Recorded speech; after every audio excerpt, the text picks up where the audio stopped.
Не се исклучува можноста првите вакцини против COVID-19 земјава да ги добие многу побрзо од првично планираното.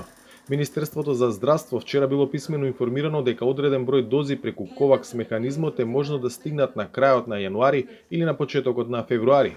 Според надлежните, освен информацијата дека може да се очекуваат вакцини во тој период, други детали, како на пример бројката на дози, не се знаат. Аплициравме да бидеме во првата група на земји согласно спремноста на нашиот систем во однос на чувањето на температура на минус 70 степени, дистрибуцијата и практичната апликација преку центрите за јавно здравје, односно здравствени доми, и да бидеме во првата група на земји кои што би ги примиле на вакцините.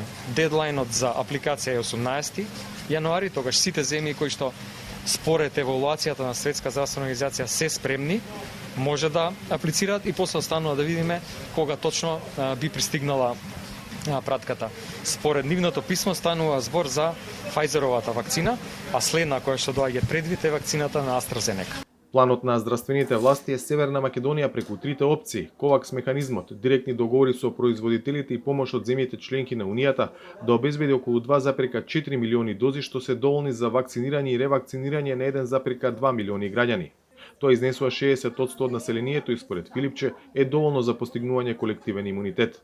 Министерот е задоволен од актуелната здравствена ситуација, ја оценува за стабилна со тренд на намалување на новозаразени и мал број на хоспитализирани. Значајно се намалува бројот и овие изминати денови на пациенти на кои што е потребна хоспитализација и понатаму е оној тренд на одржување на исклучително мал број на хоспитализирани пациенти во сите болници, не само во Скопје, туку и ширум државата.